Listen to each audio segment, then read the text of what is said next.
নমস্কার বন্ধুরা, আজকে আমি রান্না করব ছোট বাটা মাছ। তা বাটা মাছগুলো কেটে নিয়ে আসি, চলুন।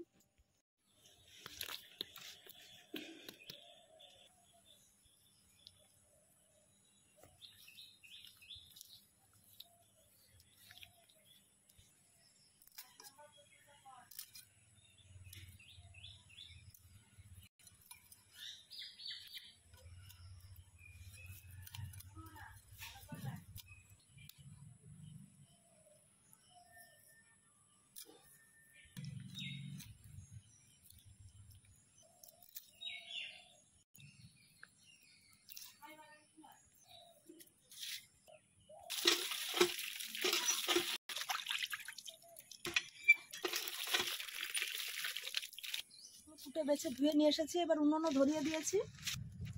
উনুনে বসিয়ে দেবো কড়াই।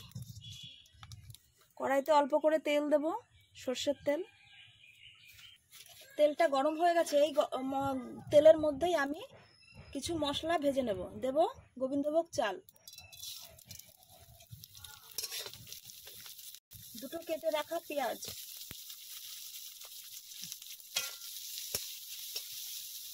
জিরে, ধনে, দেব গোটা গরম মশলা,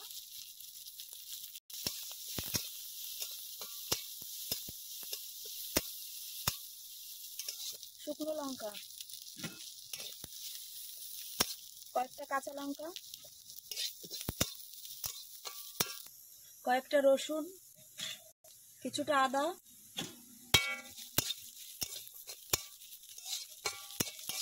সামান্য কিছুটা লবণ।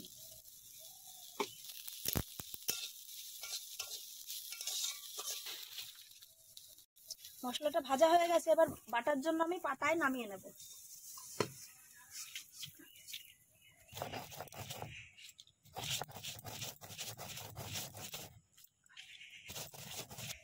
মাছটার মধ্যে এবার আমি লবণ হলুদ মাখিয়ে নেব।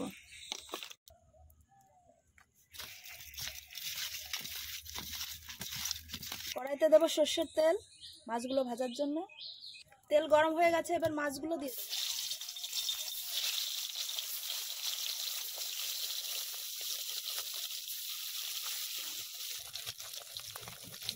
মাছগুলো ভাজা হয়ে গেছে, এবার তুলে নেব। এই তেলের মধ্যে আমি ফোড়ন দেব শুকনো লঙ্কা,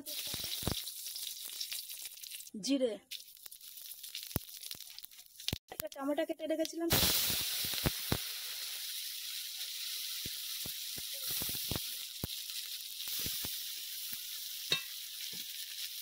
লবণ,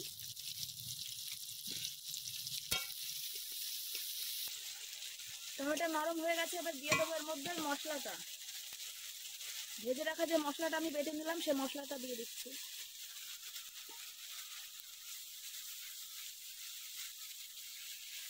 মশলা ধোয়া জলটা একটু দিয়ে দিচ্ছি। হলুদ, আগে লবণ দিয়েছি তার জন্য অল্প করে লবণ দিলাম।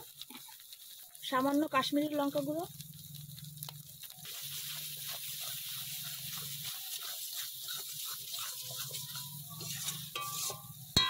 দু চামচ টক দই দেবো।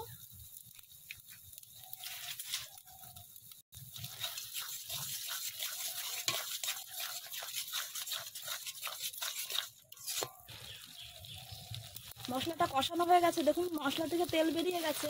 এবার এর মধ্যে আমি পরিমাণ মতো জল দেব।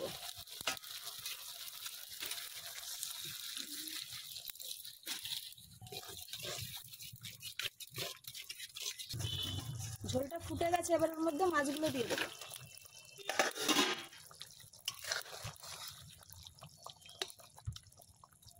রেডি হয়ে গেছে আমাদের ভাজা মশলা দিয়ে বাটা মাছ। দেখুন মাখো মাখো ব্যাপার হয়েছে। এই এরকম ভাজা মশলা দিয়ে বাড়িতে রান্না করে দেখবেন, যে কোনো মাছই টেস্ট লাগবে। যারা আমাদের এই ভিডিওটা দেখছেন অবশ্যই কমেন্ট করবেন, একটা লাইক দিয়ে যাবেন, সাবস্ক্রাইব করে পাশে থাকবেন।